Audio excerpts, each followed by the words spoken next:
Hello students, I hope you are all fine and in good health. In this audio presentation, I will be discussing few important questions related to the poem My Mother at 66. So dear students, let's start.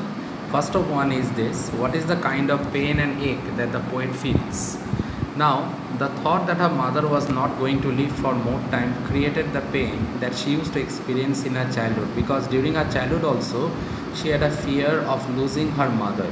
Now that fear gained prominence at the very end, uh, when she was traveling along with her mother inside a car. That fear of death, of losing her mother, was always in her, but it never got activated so much as it got activated at that point of time when her mother looked wan and pale. She was unable to bear any separation from her. When she grew up, she was not able to bear the loss of her mother. She did not want that her mother should die and leave her alone. But that premonition of fear, that thought that of losing her mother, came back once again to her when her mother felt very drowsy and slept open-mouthed inside the car, and it seems that was not responding to her actively also. Now moving on to the next one, describe why the trees are described sprinting. The poet has described the children spilling out of their homes and the young trees sprinting. Now actually she wants to intensify the contrast between the pale and weak mother and the joyful and energetic children. Now childhood period is full of joy and energy, while the old age lacks in all this, because aging is one of the most important themes of this poem. Inside the car, when she was inside the car, she felt very depressed. But when she looked up outside and when she saw young trees sprinting and the young children coming out, spilling out of their homes, she felt a bit energized. Okay, because one thing we should remember, dear students, that youthfulness, energy, enthusiasm, all these things are contrasted with the gloominess, pensive, sombre, and sad atmosphere inside the car. Now moving on to the third one, why has the poet been compared to the late winter's moon? Now, poetess mother, why was the poetess mother been compared with the late winter's moon? Another very important question, dear students. Now, standing at a few years away from her mother, after the security check, the poet looked again at her mother's face, which was pale. Now, she here uses a simile to strengthen the paleness that she observed at her mother's face. She compares her mother to a waning winter moon. Now, this comparison actually suggests decay and death. Now, where was the poet going? Who was with her? What did she observe about the person who was going with her in the car? Now, obviously, she was going to the Cochin airport, and obviously, she was about to pick up a flight from there. Her mother, 66 years old, was with her, and she observed that her mother was not at all feeling energetic. Rather, she was feeling very weak and low, and there was paleness spread all over her face. Now, she compared the face of her mother with a dead corpse, and finally she concluded that her mother was not going to live for more time, and in due course of time she would be separated from her mother forever. Now this thought of death related with her mother was there from her childhood, but at this point of time it seems that that fear of death had taken the upper hand, and that made her more pensive and more grief stricken. But obviously the young trees sprinting and the young children spilling out of their homes actually made her happy, energetic for a time being. It was a temporary relaxation. And remember, dear students, the energy and vitality symbolized by the trees sprinting and the young children spilling out of their homes is contrasted with the decay and death and the very pensive, depressive atmosphere that the poet felt sitting inside the car and sitting beside her mother. Moving on to the next one, what were Kamala Das' fears as a child? Why did they surface when she was going to the airport? See, as a child, Kamala Das was very possessive about her mother, and she did not want to be separated from her. not even for a little time also.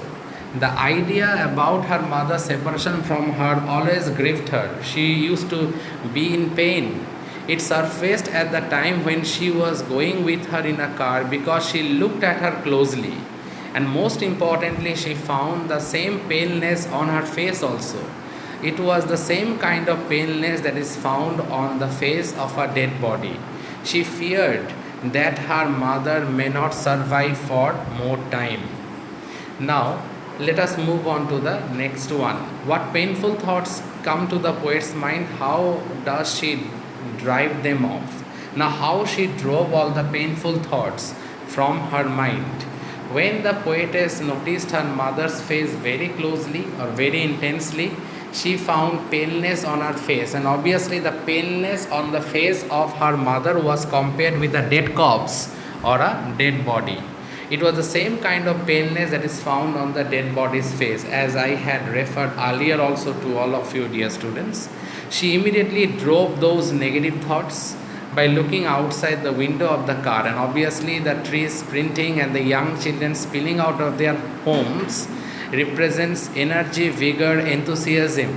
All those things, as I told earlier also, for a very short for a short phase of time, she felt happy after, and she felt a bit relaxed also, because her mind was overburdened, preoccupied, totally stressed out with the feeling of death and decay concerning her mother, because her mother was sleeping inside the car open mouthed and looked extremely wan and pale and very weak, and it seems that she is on the verge of death.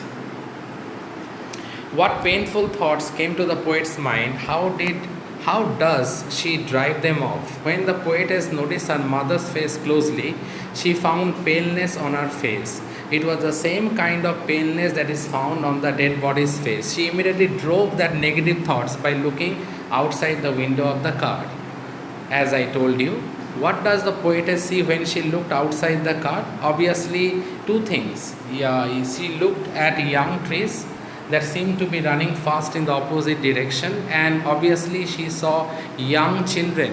Okay, they are also they are running out of their homes to reach some nearby playground. So these are the images of energy, youthfulness, vigor. Okay, all these things for a temporary time or for a very short time drove out the fear of death from her mind, that she felt like sitting along with her mother.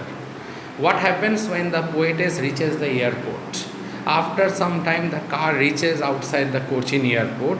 Standing at a few yards away from her mother, after the security check, the poet looked again at her mother's face, and she found that her mother's face was exactly the same, wan and pale.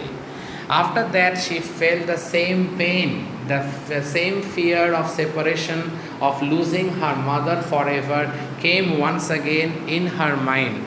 And that same fear that she used to experience way back during her childhood. It was the pain that emerged out of the fear of losing her mother. Then she uttered hopefully, okay, with a lot of pain, she showed a lot of rigidity in her character, strength and rigidity in her character.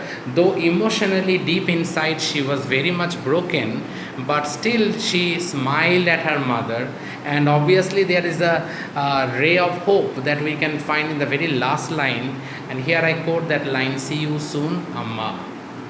Now, another question is, what is the significance of the parting words of the poet and her smile in her mother at 66? Now, the poet's parting words to her mother signifies that she would meet her again.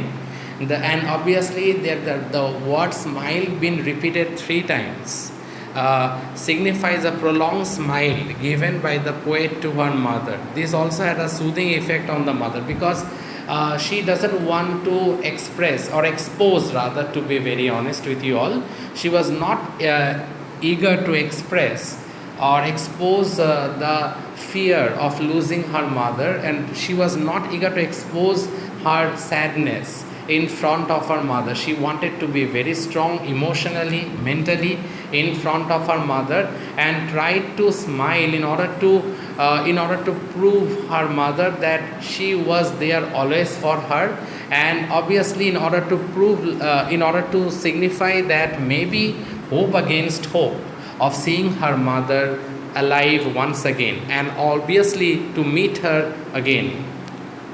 So dear students, I discussed few questions with you all. There are some more important questions related with line by line reference to the context.